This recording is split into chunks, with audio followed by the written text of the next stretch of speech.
Olá, meus lindos, tudo bem com vocês? E aí, quem já está com saudade da escola? Eu estou com muita saudade da escola e principalmente de vocês. E semana passada, a tia Raquel ensinou para vocês o som de 3 letrinhas do alfabeto. Vamos lembrar? A primeira letrinha que ela ensinou foi a letrinha M e o som é A segunda letrinha foi N.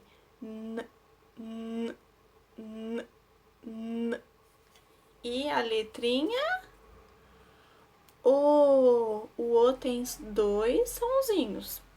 O e O. Muito bem, vocês estão espertos, hein? Estão se lembrando de tudo. E hoje a tia vai ensinar para vocês mais 3 letrinhas do alfabeto, tá? A primeira letrinha, a gente vai aprender o som dela hoje. Só que vamos ver quem lembra o nome dessa letra? Quem sabe o nome dessa letra? Como que é o nome dela mesmo? Só que tem que falar bem alto. Muito bem, é a letrinha P. E o som do P é P. P. P. E P de pato, P de pera, P de Pedro, P de papagaio. E P, sabe do quê?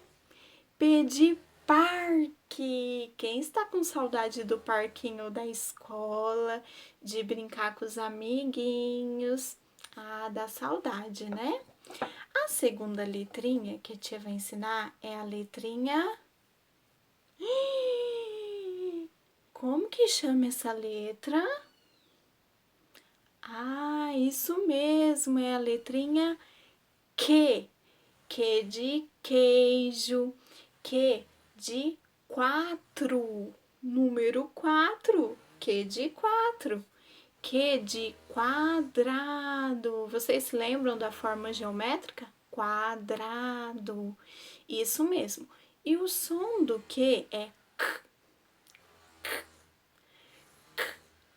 Isso. E a terceira letrinha, tcharam, é a letrinha, como que ela chama? R. O R tem 2 sons. Tem o som de raspar a garganta, ó. E tem o som de tremer a língua. Muito bem. Então, ó, vamos relembrar? P. P. P. P. Letra Q. K. K. E a letra R. R. Muito bem! Então, hoje nós aprendemos essas 3 letrinhas. Na semana que vem, a tia Raquel vai ensinar mais 3 letrinhas, tá bom? Então, ó, um forte abraço e um beijo no seu coração.